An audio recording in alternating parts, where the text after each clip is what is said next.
الحمد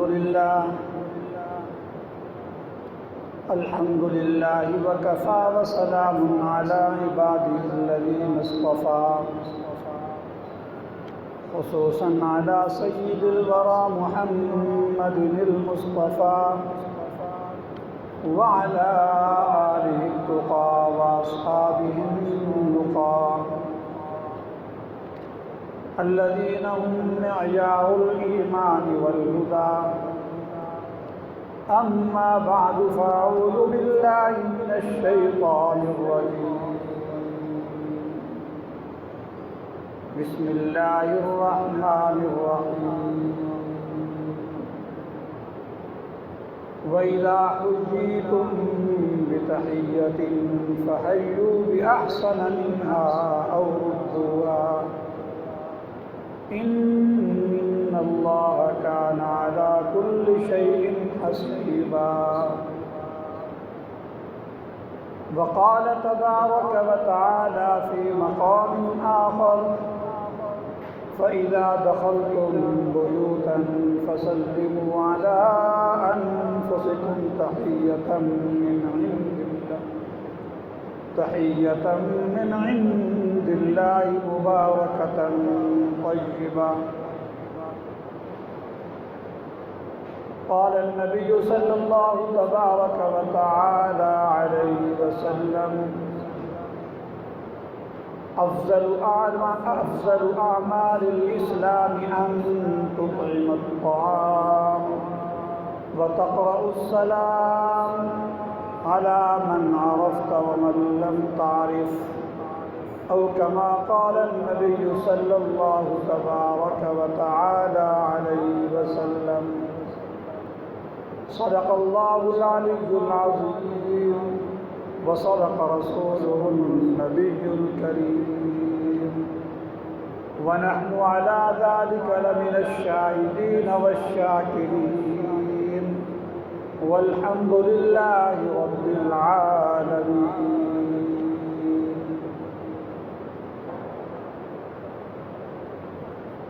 بزرگان محترم، برادران اسلام، میں نے آپ حضرات کے سامنے سورہ نساء کی ایک آیت مبارکہ اور سورہ نور کی ایک آیت مبارکہ اور نبی کریم صلی اللہ علیہ وسلم کا فرمان ذیشان تلاوت کیا ہے. انہیں آیات اور حدیث مبارکہ کی روشنی میں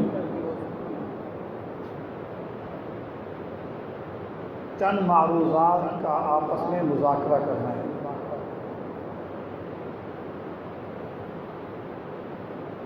اسلام نے ہمیں جہاں عقائد اور عبادات میں کچھ تعلیمات کا اور قوانین اور قواعد کا پابند بنایا ہے، وہی اسلام نے اور شریعت مطہرہ نے ہمیں معاملات، اخلاق اور معاشرت کے حوالے سے بھی کچھ قوانین اور ضوابط کا پابند بنایا ہے.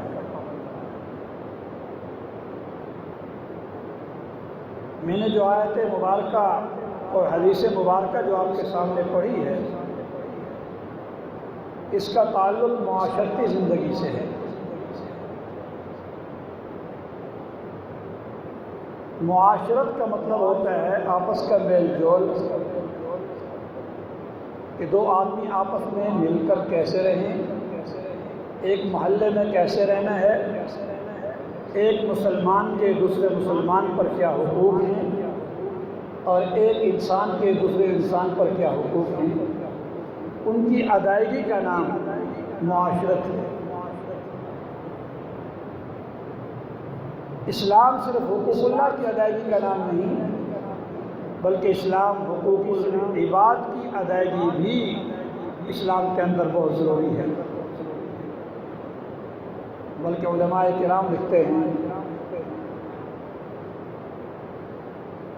ہماری شریعت میں جو تعلیمات موجود ہیں ان میں سے 1/4 کا تعلق حقوق اللہ سے ہے اور 3/4 کا تعلق حقوق العباد سے ہے.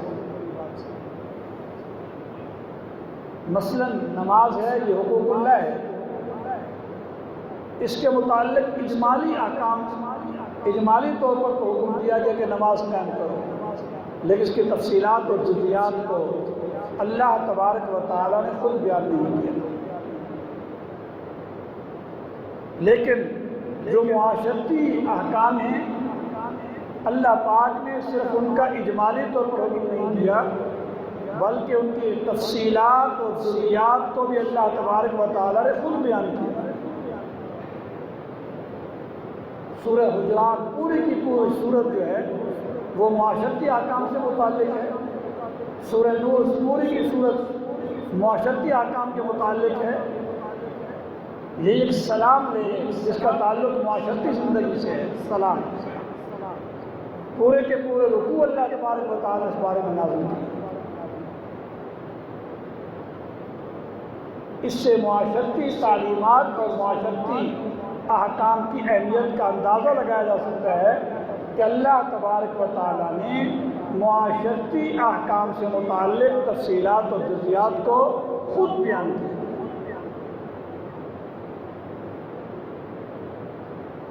ایک مسلمان کے دوسرے مسلمان پر جو حقوق ہیں، ایک مسلمان کے دوسرے مسلمان پر جو حقوق ہیں، ان حقوق میں ایک سلام کرنا بھی ہے، سلام کرنا، السلام علیکم کہنا، السلام علیکم ورحمۃ اللہ کہنا، السلام علیکم ورحمۃ اللہ وبرکاتہ کہنا اور اس کا جواب دینا، یہ اس ایک مسلمان کے حقوق میں سے حق ہے۔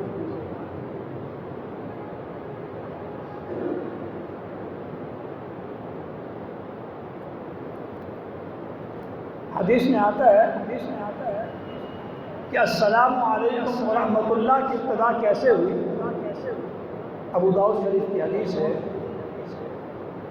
جب حضرت آدم علیہ السلام کو پیدا کیا گیا، ان میں روح پھونکی گئی تو حضرت آدم علیہ السلام کو چھینک آئی، جس پر انہوں نے الحمدللہ کہا۔ اللہ تبارک و تعالیٰ نے جواب میں یرحمک اللہ کہا۔ اس کے بعد اللہ تبارک و تعالیٰ نے آدم علیہ السلام کو حکم دیا، جو وہاں پر فرشتوں کی جماعت بیٹھی ہے وہاں جا کر ان کو السلام علیکم کہو۔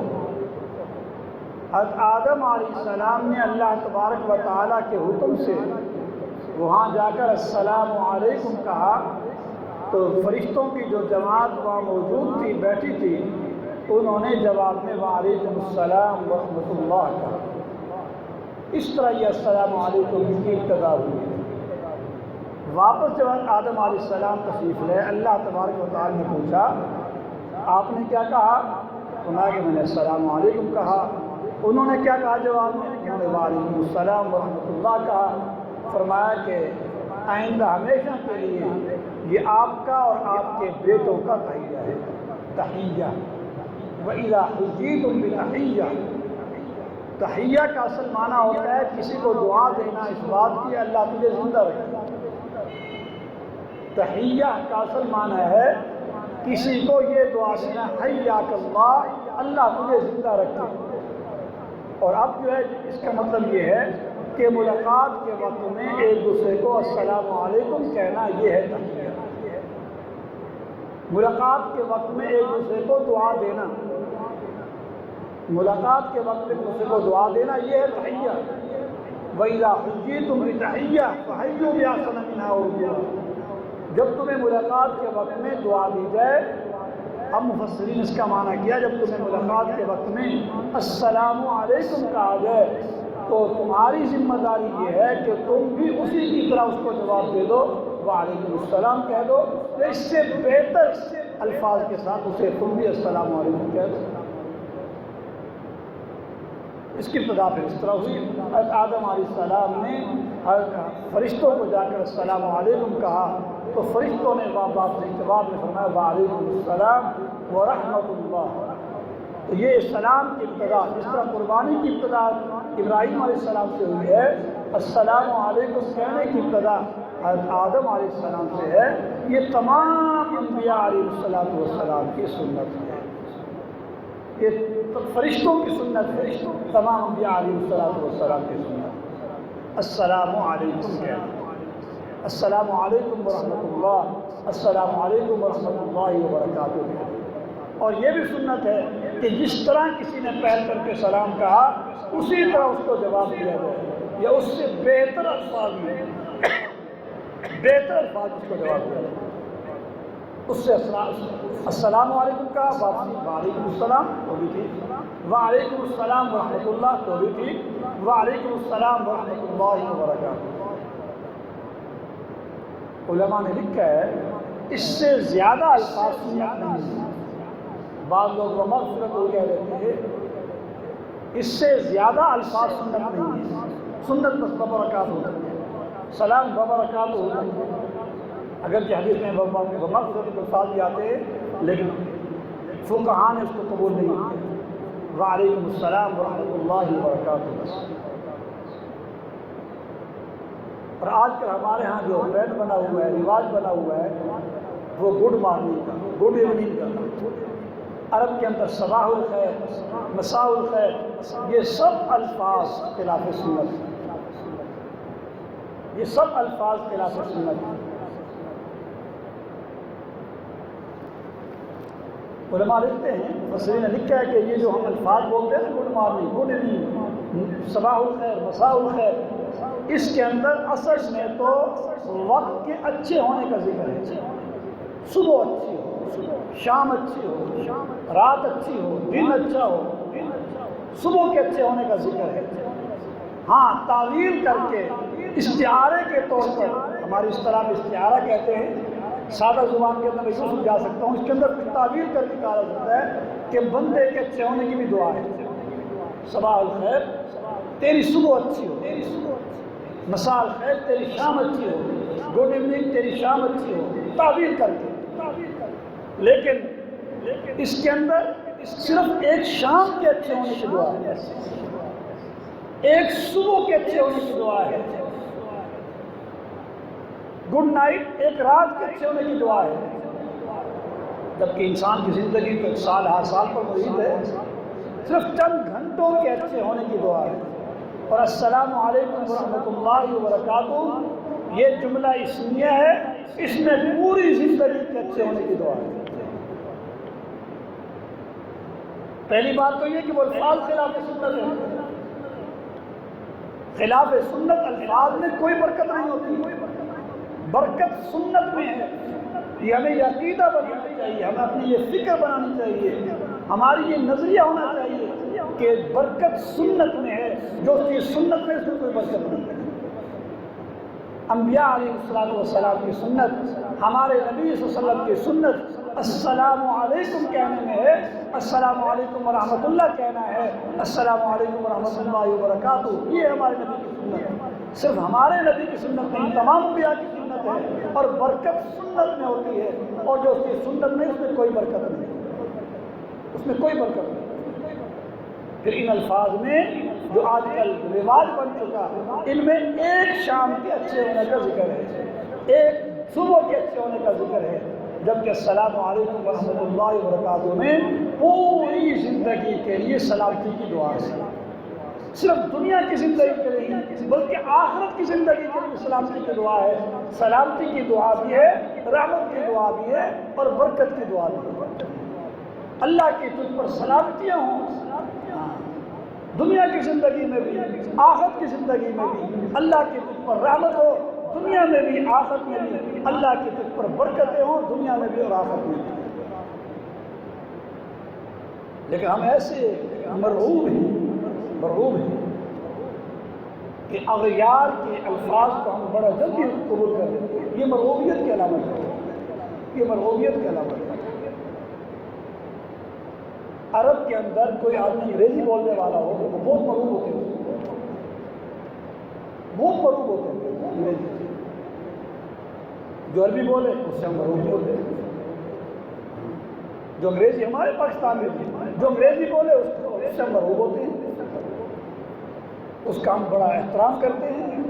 ہمارے نبی کی زبان تو عربی ہے، ہمارے قرآن کی زبان تو عربی ہے، احب العرب لثلاث لأنی عربی والقرآن عربی ولسان اہل الجنت عربی. میری زبان بھی عربی ہے، قرآن کی زبان بھی عربی ہے، اور جنتیوں کی زبان بھی عربی ہے. حضور تو یہ فرما رہے ہیں، اور ہم اس کا احترام کرتے ہیں جو انگریزی بولتا ہے. انگریزی بولنے میں حرج نہیں ہے، انگریزی بولنے میں حرج نہیں ہے، یعنی کہ یہ تن نظری ہم اس کے قائل نہیں ہیں. ایک زبان ہے، زبان سیکھنے کے بڑے فوائد ہوتے ہیں. اجمیوں کی زبان سیکھنا سنت ہے. حضور صلی اللہ علیہ وسلم نے خود صحابہ کرام کو فرمایا کہ زبانیں سیکھو. مقصد یہ ہے کہ وفود آتے ہیں، وفود جاتے ہیں، اسلام کا کام کرنا ہے. زبان سیکھنے سے انکار نہیں. میں انکار کر رہا ہوں ان کی مرعوب ہونے کا ان سے. ایک زبان ہے. تو السلام علیکم ورحمۃ اللہ کہنا یہ سنت نبی ہے، سنت انبیاء ہے. لیکن ہم اغیار کے طریقوں کو اتنا جلدی لیتے ہیں. ہم اپنے نبی کے طریقوں کو اختیار کریں. نبی کریم صلی اللہ علیہ وسلم سے محبت کا تقاضا، آپ سے عشق کا تقاضا یہ ہے کہ آپ کی ادائیں ہیں ان کو اختیار کیا جائے. آپ جو کلام کرتے اس کلام کو اختیار کیا جائے. آپ جو دعائیں کرتے تھے وہ دعائیں اختیار کی جائیں. آپ جو اعمال کرتے تھے وہ اعمال اختیار کیے جائیں.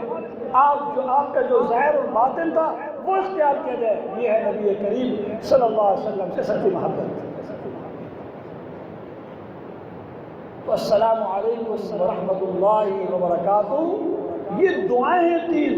اور واپسی والا کہے گا وعلیکم السلام ورحمۃ اللہ وبرکاتہ، وہ بھی دعائیں دے گا. اور اگر وہ وقت قبولیت کا ہوا دونوں کا بیڑا پار ہو گیا. اگر وہ وقت قبولیت کا ہوا دونوں کی دنیا اور آخرت کی زندگی سلامتی والی، رحمتوں والی اور برکتوں والی ہو گئی. کتنی بڑی دعا ہے. نبی صلی اللہ علیہ وسلم کی زبان سے نکلے ہوئے الفاظ ہیں، آپ کی زبان سے جو الفاظ ہیں ان کی جو برکتیں ہیں ہم ان کا تصور نہیں کر سکتے. تصور نہیں کر سکتے. تو السلام علیکم کہنا اللہ کو، اللہ کے رسول کو بہت ہی پسند ہے، بہت ہی پسند ہے. اس کو شعار بنائیں، اس کو شعار. ایک حدیث کے اندر نبی کریم صلی اللہ علیہ وسلم نے ارشاد فرمایا، اے مسلمانوں تم اس وقت تک جنت میں داخل نہیں ہو سکتے، اے لوگوں تم اس وقت تک جنت میں داخل نہیں ہوگے جب تک تم مومن نہیں بن جاؤ گے، صحیح معنی میں ایمان والے. اور تم اس وقت تک صحیح معنی میں ایمان والے نہیں بن سکتے جب تک تم آپس میں محبت کرنے والے نہیں بن جاؤ گے. اور کیا میں تمہیں ایک ایسا عمل بتاؤں؟ ضرور فرما رہے ہیں کہ جس کے کرنے سے تم آپس میں محبت کرنے لگ جاؤ. تم اس وقت تک جنت میں داخل نہیں ہوگے جب تک تم صحیح معنوں میں اہل ایمان نہیں ہوگے. اور تم اس وقت تک صحیح معنوں میں اہل ایمان نہیں بنو گے جب تک تمہارے آپس کے دلوں میں محبت نہیں ہوگی آپس کی. اور کیا میں تمہیں ایسا عمل بتاؤں جس کی وجہ سے تم آپس میں محبت کرنے والے بن جاؤ گے. تمہارے دلوں میں ایک دوسرے کی محبت پیدا ہو جائے گی. محبت پیدا ہونے کے جہاں اور سے بہت سے نیک اعمال اور اسباب ہیں، فرمایا افشوا السلام، سلام کو پھیلاؤ، سلام کو عام کرو. اس سے تمہارے دلوں میں ایک دوسرے کی محبت پیدا ہوگی. جب ایک دوسرے کی محبت پیدا ہوگی تمہارا ایمان، تم صحیح معنوں میں اہل ایمان بنو گے. اور جب صحیح معنوں میں اہل ایمان بنو گے تمہارا جنت میں داخلہ ہوگا. تو سلام کو پھیلانا، افشوا السلام، یہ مسلمانوں کا آپس میں محبت پیدا کرنے کا بہت بڑا سبب اور ذریعہ ہے. بہت بڑا سبب. اور بھی اعمال ہیں آپس میں محبت پیدا کرنے کے. ان میں سب سے آسان عمل، مفت عمل، جس پر نہ کوئی خرچ ہوتا ہے نہ کوئی محنت اور مشقت ہوتی ہے، السلام علیکم. السلام علیکم. تحادوا تحابوا، ایک دوسرے کو ہدیہ دو محبت پیدا ہوگی.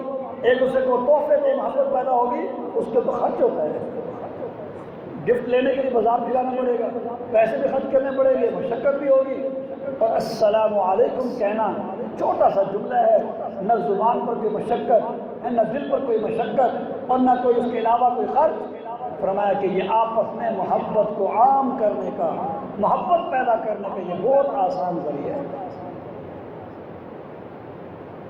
سلام کرنا، سلام کا جواب دینا، یہ دونوں یہ مسلمان کے حق ہے. مسلم شریف کی حدیث ہے، حضور علیہ السلام نے ارشاد فرمایا مسلمان کا مسلمان پر حق ہے کہ اس کو سلام کرے، اذا لقیتہ فسلم علیہ، اذا لقیتہ فسلم علیہ، جب بھی تو کسی مسلمان کو ملے، جب بھی تیری کسی مسلمان سے ملاقات ہو تو اس کو السلام علیکم کہنا۔ یہ مسلمان کا مسلمان پر حق ہے، سلام کرنا بھی مسلمان کا حق ہے اور سلام کا جواب دینا بھی مسلمان کا حق ہے۔ فرمایا مسلم شریف کی حدیث میں ہے حق المسلم علی المسلم خمس، مسلمان کے مسلمان پر 5 حق ہیں۔ کون کون سا؟ رد السلام، وعیادت المریض، واتباع الجنائز، واجابت الدعوہ، وتشمیت العاطس۔ 5 حق ہے مسلمان کے مسلمان پر۔ کسی چھینکنے والے کو چھینکا ہی اس نے الحمدللہ کہا، اس کا حق ہے کہ اس کو کہو یرحمک اللہ، اس کا حق ہے۔ ہاں جب تک وہ الحمدللہ نہیں کہے گا یرحمک اللہ اس کو جواب میں کہنا، اس کا حق نہیں بنے گا۔ اس کو کہو الحمدللہ کہ وہ الحمدللہ کہے گا، تم جواب میں کہے الحمدللہ کہے، یرحمک اللہ جواب میں کہنا اللہ کی سنت ہے۔ اس میں ابو داؤد کی حدیث بتائی، حضرت آدم علیہ السلام کو چھینکا ہی انہوں نے فرمایا الحمدللہ، جواب میں اللہ نے فرمایا یرحمک اللہ۔ کتنی بڑی سنت ہے، اللہ کی سنت ہے، انبیاء کی سنت ہے۔ اسی طرح کوئی دعوت دے، چاہے وہ غریب آدمی کیوں نہ ہو، اس کی دعوت کو قبول کرنا اور جا کر کھا لینا، حاضر ہو جانا، یہ بھی ایک مسلمان کا حق ہے۔ ہم تو پہلے پوچھتے ہیں وہ پکے گا کیا، وہاں اس سے نہیں پوچھ سکتے، کسی اور سے پوچھیں گے مٹن پکڑا ہے چکن پکڑا ہے، جانے کے نہیں جانا۔ اجابت الدعوہ، حضور فرماتے ہیں چاہے پائے کھر پکائے تب بھی مسلمان کی دعوت قبول کرو۔ اسی طرح جنازے کے ساتھ چلنا یہ مسلمان کا حق ہے۔ محلے میں مریض ہے، دوست مریض ہے، رشتہ دار مریض ہے، جاننے پہچانے والے مریض ہیں، یہ محلے میں ویسے کسی کو پتہ چل گیا اس کی جا کر عیادت کر رہا ہے، یہ مسلمان کا حق ہے۔ ورد السلام، اور کوئی سلام کہے سلام کا جواب دینا یہ بھی مسلمان کا حق ہے۔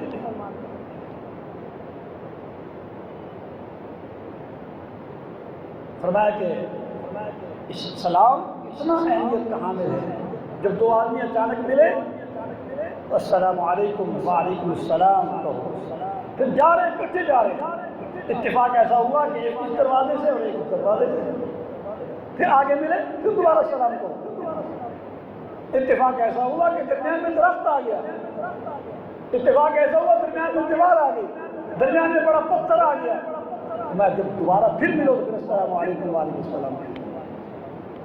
کتنی اہمیت ہے السلام علیکم، اور ہم نے اتنا ہی اس کو اوپر سے کچھ ڈال دیا۔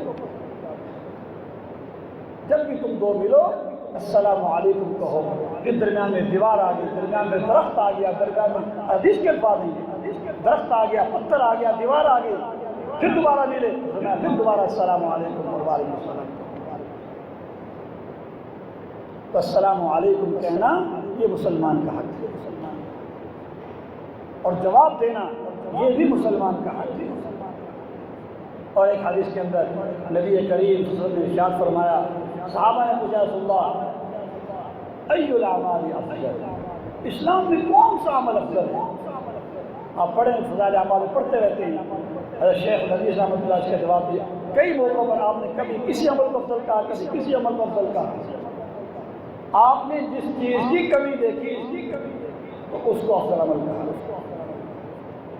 جس ڈاکٹر مریض میں دیکھتے ہیں نا اس کے اندر فلاں چیز کی کمی ہے اور اس کے لیے فلاں غذا بہتر ہے، وہ کہے گا تیرے لیے سب سے بہتر یہ غذا ہے۔ دوسرا مریض آیا اس کو کہتے ہیں تیرے لیے یہ دوسری غذا بہتر ہے، ہم کوئی کہہ اس کو یہ غذا بہتر کہہ رہے ہیں، اس کو یہ غذا بہتر کہہ رہے ہیں، اس کا مزاج کا تقاضا یہ ہے کہ اس کے لیے یہ غذا بہتر ہے، اس کے مزاج کا تقاضا کچھ اور ہے، اس کے لیے دوسری غذا بہتر ہے۔ ایک صحابی ہے اس کا کون سا عمل افضل ہے؟ فرمایا وقت پر نماز پڑھنا۔ کون سا عمل افضل ہے؟ فرمایا والدین کی خدمت کرنا، اس کے اندر کمی دیکھی ہوگی۔ کون سا عمل افضل ہے؟ جہاد افضل عمل ہے، اس کے اندر وہ کمی دیکھی ہوگی۔ اور یہاں صحابی نے پوچھا ای الاعمال افضل، اعمال اسلام میں سب سے افضل عمل کون سا ہے؟ حضور علیہ السلام نے سائل کے حوالے سے سائل کو دیکھ کر، جو اس ماحول کو دیکھ کر آپ نے فرمایا ان تطعم الطعام وتقرأ السلام علی من عرفت وعلی من لم تعرف، کسی بھوکے کو کھانا کھلانا یہ سب سے افضل عمل ہے۔ اور سلام کہنا اس شخص کو بھی جس کو تو جانتا ہے اور اس شخص کو بھی جس کو تو نہیں جانتا، جان پہچان ہے یا جان پہچان نہیں ہے، یہ سلام کہنا یہ سب سے افضل عمل ہے۔ اس شہر کے حال کو دیکھا ہوگا یا وہاں کے ماحول کو دیکھا ہوگا؟ یاد ہے کہ آپ کیا فرما رہے ہیں؟ ان تقرأ السلام علی من عرفت ومن لم تعرف، اس کو بھی سلام کہنا جس کو تو جانتا ہے اور اس کو بھی سلام کہنا جس کو تو نہیں جانتا۔ ہمارے ہاں رواج کیا ہے؟ سلام کس کو کریں گے؟ جس کے ساتھ جان پہچان اس کو کریں، اور جس کے ساتھ جان پہچان کو سلام نہیں کرتے ہیں۔ حضور فرما رہے دونوں کو سلام کرو، دونوں کو سلام کرو۔ میں کہا کرتا ہوں کہ دکاندار جان پہچان والے کو رعایت کرتا ہے اور جس کو جان پہچان اس کو رعایت نہیں کرتا ہے، حالانکہ اس کو بھی رعایت کرو، اس کو بھی قریب کرو، مانوس کرو، ایک تو گھاٹ تو پکا بنے گا۔ یہ تو دنیا کی سوچ ہے نا، اور یہ بھی سوچ ہے کہ پھر میں اس کو محنت کروں گا، یہ میرے قریب ہوگا، میرے ساتھ مانوس ہوگا، پھر میں نماز کی ترغیب دوں گا، روزے کی ترغیب دوں گا، دینی اعمال کی ترغیب دوں گا۔ تو جس کے ساتھ جان پہچان ہے اس کو بھی سلام کرو، جس کے ساتھ جان پہچان ہے اس کو بھی سلام کرو۔ یاد رکھیے علماء لکھتے ہیں سلام کی بنیاد جان پہچان نہیں ہے، سلام کی بنیاد ایمان ہے۔ سلام کی بنیاد جان پہچان نہیں کہ صرف جان پہچان سے ہم کرو، سلام کی بنیاد ایمان ہے۔ ہر اس شخص کو سلام کرو جو اہل ایمان ہے۔ مسئلہ ہے کافر کو سلام نہ کرو، کافر کو سلام نہ کرو، اگر وہ السلام علیکم کہہ بھی دے تو وعلیکم السلام، اور تم السلام علیکم نہ کہو، کوئی اور چیز کہہ دو، اللہم اہدنا، اللہم اہدک، اللہ تجھے ہدایت دے، کوئی اور دعا کہہ دو، صحت کی دعا کر دو اس کے لیے، ہدایت کی دعا کر دو اس کے لیے، سلام نہیں۔ تو سلام کی بنیاد جان پہچان نہیں، ہمارا غلط طریقہ چلا ہوا ہے۔ سلام کی بنیاد ایمان ہے، جو بھی اہل ایمان کو سلام کرتے ہیں۔ ایک حدیث کے حضور علیہ السلام نے ارشاد فرمایا، اے مسلمانوں راستے میں مت بیٹھا کرو، راستے میں مت بیٹھا کرو۔ ہمارے یہ غلط طریقہ کار ہے، راستوں میں بیٹھ جاتے ہیں، راستے نہیں ہیں ہر کسی۔ ایک تو بیٹھنے سے گزرنے والوں کو رکاوٹ ہوگی، کرسی لگا کر بیٹھو گے، پھٹے لگا کر بیٹھو گے۔ ہمارے یہاں تو یہ ہے کہ بس ہوٹل والے نے کرسیاں باہر لگائی ہوئی ہیں، پھٹے باہر بچھائے ہوئے ہیں، یہ ایذاء مسلم ہے، یہ گناہ کبیرہ ہے۔ خوشی کمی ہو گئی، ساری گلی بند کر دی، ایذاء مسلم ہے، گناہ کبیرہ ہے۔ یہ راستے میں مت بیٹھو، اگر راستے میں بیٹھنے کی مجبوری ہو اور حل نہیں ہے، فرمایا پھر راستے کا حق ادا کرو، پھر راستے کا حق ادا کرو۔ راستے کا کیا حق ہے؟ غض البصر، نظر جھکا کے رکھو، کسی نامحرم پر تمہاری نظر نہ پڑ جائے، غض البصر۔ اور کسی میں کسی کو تکلیف نہ پہنچے، جیسے میں نے بتایا نا کرسی لگا دی، اب کوئی کار اچانک گزرے کرسی کو رکاوٹ پڑی، اماطۃ الاذی، تکلیف نہ پہنچے کسی کو، یہ راستے کا حق ہے۔ یہ لوگ جو راستے بند کر دیتے ہیں بالکل غلط ہے، یہ شریعت کے خلاف ہے۔ فرمایا تیسرا اس کا حق یہ ہے سلام کہنا، سلام کا جواب دینا، یہ راستے کا حق ہے۔ اور چوتھا الامر بالمعروف والنہی عن المنکر، یہ راستے کا حق ہے۔ پہلے تو یہ ہے کہ راستے سے بچو، راستے میں مت بیٹھو، کوشش کرو راستے میں نہ بیٹھو، گلیوں میں سڑکوں میں کرسیاں بچھا کر بھی بیٹھے تھے، نامحرم عورتیں گزرتی ہیں ان کو نظر پڑتی ہے، بیچاری وہ شرم کی ماری گزرتی نہیں ہے، ان کو تکلیف ہوتی ہے، یا تمہاری نظر پڑ جائے گی گناہ ہوگا۔ اگر بیٹھنا پڑ جائے مجبوری ہو بہت زیادہ، پھر تمہارے راستے کا حق ادا کرو، اور راستے کا حق نظر جھکا کے رکھنا، اور کوئی ایسا عمل نہ کرنا جس سے راہ گزرنے والوں کو تکلیف ہو۔ بعض لوگ چھڑکاؤ کر دیتے ہیں، کیچڑ بن جاتا ہے، والوں کا کہیں گرتے ہوئے دیکھیں، تکلیف دینا۔ اور سلام کرنا، سلام کا جواب دینا، یہ راستے کا حق ہے۔ الامر بالمعروف والنہی عن المنکر، وہاں والوں کو، راستے والوں کو دین کی دعوت دینا، نماز کی دعوت دینا، کسی بھی نیک کام کی دعوت دینا، اگر وہاں میں برائی اور گناہ ہو رہا ہے اس راستے میں ان سے روکنا، یہ بھی راستے کا حق ہے۔ اسی طرح جب کسی مجلس میں جاؤ، حدیث کے اندر آتا ہے جب تم گئے کسی جگہ مجلس لگی ہوئی تھی تو مجلس کا یہ حق ہے کہ مجلس میں بیٹھنے سے پہلے سلام کہو، السلام علیکم، پھر مناسب سمجھو تو وہاں بیٹھ جاؤ، پھر جب واپس جانے لگو پھر مجلس کا حق یہ ہے کہ واپسی جاتے ہوئے بھی سلام کہو، ایک جانے کا سلام، ایک واپس آنے کا سلام۔ کسی کے گھر میں جاؤ، اذا دخلتم بیوتا فسلموا علی انفسکم تحیۃ من عند اللہ مبارکۃ طیبہ، کسی کے گھر میں جاؤ تو فرمایا کہ داخل ہونے سے پہلے اجازت مانگو اور ساتھ سلام بھی کہو، اس کو سلام استئذان کہتے ہیں، سلام استئذان، اندر داخل ہونے کی اجازت کا سلام، السلام علیکم ادخلوا، یہ الفاظ ہیں حدیث کے اندر، السلام علیکم ادخلوا، السلام علیکم، کیا میں اندر آ سکتا ہوں؟ اندر سے اگر ہاں کا جواب آ جائے تو ٹھیک، نہ کا جواب آ جائے یہ جواب ہی نہیں آ رہا، آپ نے 3 دفعہ کہہ دیا السلام علیکم، کیا میں آ سکتا ہوں؟ السلام علیکم، کیا میں آ سکتا ہوں؟ 3 مرتبہ نے کہا، ہاں نہیں ہوئی یا کوئی جواب نہیں ہے، واپس چلے جائیں۔ اگر وہ کہہ دیں ہاں آ جائیں، یہ جو سلام تھا یہ سلام استئذان تھا، اب جب آپ اندر داخل ہوں گے اب پھر کہیں گے السلام علیکم، پھر دوبارہ کہیں گے السلام علیکم،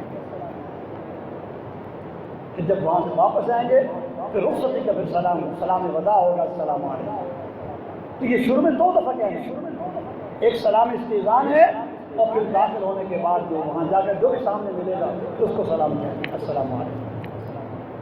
اپنے گھر میں بھی جب داخل ہو اس کا بھی یہی ہے کہ وہاں تو اجازت نہیں لینی پڑتی، انسان خود داخل ہو جاتا ہے، داخل ہونے کے بعد جو بھی وہاں ملے یا کوئی بھی نہ ملے السلام علیکم، فرشتے تو ہوتے ہیں اور مخلوق تو ہوتی ہے، السلام علیکم۔ حدیث میں آتا ہے کہ یہ السلام علیکم کہنا تیرے لیے اور تیرے گھر والوں کے لیے برکت کا ذریعہ بنے گا۔ ہمیں یقین نہیں ہے، سب بات یقین کی ہے، اگر ہمیں یہ کہہ دیا جائے نا السلام علیکم تو رسول دوں گا، بچے کہتے ہیں السلام علیکم کب کو ملوں گا، میں چھوٹا سا بچہ ہے 7 سال کا، میں کہتا ہوں مجھے سبق سنا دے صبح دوں گا، فوراً سناتے ہیں، بولے نا اڑی کر جاتا ہے۔ بچوں کی عادت بناؤ بھائی یہ دوں گا السلام علیکم تو وہ کہے گا، اور ہم نے حدیثیں پڑھ رکھی ہیں سلام کہنے پر اللہ پاک یہ دیں گے، ہمارا یقین ہی نہیں ہے، ساری رات جاگنا پڑ جائے، صبح چیک ملے گا 50,000 کا 1 لاکھ کا، جو بھی رات کو جاگے گا صبح آئیں گے وزیر اعظم صاحب، ساری قوم جاگ رہی ہوگی، حتیٰ کہ دودھ پیتے بچے کو بھی جگا کے رکھا جائے گا، اس کو بھی لے جانا ہے، لیکن یہ کہا جائے بھائی تہجد پڑھ لو اللہ یہ دیں گے آخر میں، بات یقین کی ہے، چیک کے ملنے کا یقین ہے، ہمیں وہاں یقین بھی نہیں ہے، ہو سکتا ہے سے نہ ہے، ہو سکتا ہے چیک تھوڑے اور افراد زیادہ کرتے ہو جائیں، لیکن اللہ کے یہاں یہ نہیں ہے کہ چیک کم پڑ گیا اور بندے زیادہ ہو گئے، اللہ کی قدرت سب کچھ ہے۔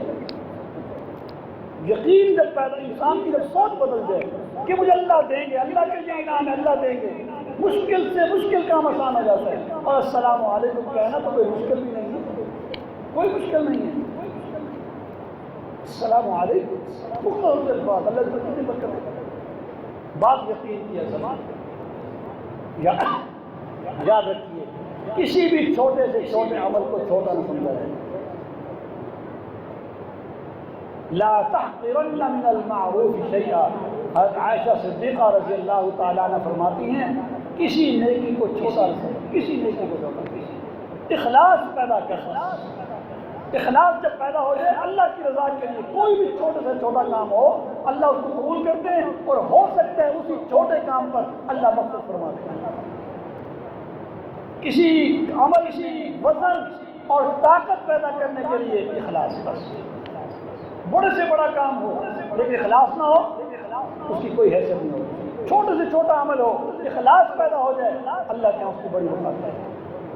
شاید میں نے پہلے بھی واقعہ سنایا تھا، واقعہ تو خواب کا ہے لیکن بطور تائید کے، ملکہ زبیدہ جب اس کا انتقال ہوا بڑی نیک عورت ہے، بڑے رفائی کام بھی کیے، ویسے بھی عابدہ اور زاہدہ ہے، تہجد گزار عورت ہے، بڑی نیک عورت سمجھی جاتی ہے، انتقال ہو گیا، خواب میں کسی نے باندی نے دیکھا، خادمہ نے دیکھا، اللہ نے آپ کے ساتھ کیا معاملہ کیا، اس نے کہا اللہ نے بخش دیا، گیا, اللہ نے معاف کر دیا. تو دیکھنے والی خواب میں اس کو کہہ رہی ہے تو بڑی نیک عورت تھی, تو نے تو بخشا ہی جانا تھا. کہتے کہ نہیں, تو نے فلاں کام کیا, تو نے فلاں کام, نہیں کہتے نہیں کچھ نہیں. پھر کس عمل پر تیری بخشش ہوئی؟ ملکہ زبیدہ جواب میں کہتی ہے, ایک مرتبہ میں اپنے باغ میں ٹہل رہی تھی, میرے سر سے دوپٹہ اترا ہوا تھا, اچانک مسجد سے اللہ اکبر کی آواز آئی, اللہ کے نام کی عظمت کی وجہ سے میں نے سر پر دوپٹہ کیا, اس عمل پر میری بخشش.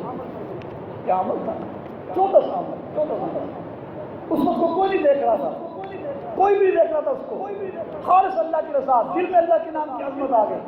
اس اللہ کے نام کی عظمت کی لاج رکھنے کی بنا پر اس نے اپنے سر پر دوپٹہ دیا. اس چھوٹے سے عمل پر اللہ پاک معاف کر دیا. ایک بہت بڑے عابد زاہد محدث صوفی گزرے ہیں, جب وہ فوت ہوئے تو اس نے خواب میں دیکھا, کیا معاملہ ہوا؟ انہوں نے کہا کہ اللہ نے معاف کر دیا. تو میں ہم تو آپ تو بہت بڑے محدث ہیں, سارا دن حدیث پڑھنے پڑھانے کا کام ہوتا ہے. تو میں نہیں, بس ایک عمل کی بنا پر اللہ نے معاف کر دیا, ایک عمل کی بنا پر. پوچھا گیا وہ کون سا عمل؟ فرمایا کہ جب میں کسی زمانے میں جب میں جاہلیت کے طریقوں پر تھا, زانی اور شرابی تھا, اس وقت میں ایک گلی کے اندر سے گزر رہا تھا, قرآن کے ایک ورق کے چھوٹے ٹکڑے پر میری نظر پڑی. وہ کیچڑ میں لتڑا ہوا تھا, بس قرآن کی عظمت, اللہ کی عظمت کی وجہ سے میں نے وہ ٹکڑا اٹھایا. اس وقت چمڑے پر لکھا جاتا تھا, میں اس کو دھویا, اس کو عطر لگایا اور اس کو شیشے کے برتن میں رکھ کر اوپر رکھ دیا. اللہ کے قرآن, اللہ کے کلام کی عظمت کی وجہ سے اللہ نے اس عمل پر مجھے معاف کر دیا. بھائی دوستو, کسی عمل کو چھوٹا نہ سمجھو. السلام علیکم کہنا, وعلیکم السلام کہنا, اس عمل کو چھوٹا نہ سمجھو. بعض کو کہتا ہے جی مستحب ہے, چھوڑو گے کوئی ضرورت نہیں ہے. بولتا ہے ہمیں مستحبات کی تعریف دیتے رہتے ہیں, ہمیں فرائض واجبات سکھائے. یہ چھوٹا سا عمل ہے, کسی عمل کو چھوڑا نہ سمجھو. ایک تو یہ مسلمان کا حق ہے, مسلمان کا حق ہے. اذا لقیتہ فسلم علیہ, حق المسلم علی المسلم خمس رد السلام, سلام کا جواب دینا اور سلام کرنا یہ مسلمان کا حق ہے. ہاں ایک بات یہ ذہن میں رکھیں, بعض لوگوں کی خیال یہ ہوتی ہے کہ یہ مجھے سلام کہے, یہ مجھے سلام کہے, یہ تکبر کی علامت ہے. حضور فرماتے ہیں البادئ بالسلام بریء من الکبر, البادئ بالسلام بریء من الکبر, سلام میں پہل کرنے والا تکبر سے بری ہے. ایک حدیث میں حضور نے فرمایا اللہ کے نزدیک سب سے مقرب, سب سے زیادہ قریب وہ شخص ہوتا ہے جو سلام میں پہل کرتا ہے. اس لیے سلام میں ہمیشہ پہل کریں, یہ نہ انتظار کریں کہ وہ مجھے سلام کہے, وہ مجھے سلام کہے. یہ تکبر کی دلیل ہے. اللہ تبارک و تعالی ہم سب کو عمل کرنے کی توفیق نصیب کرے.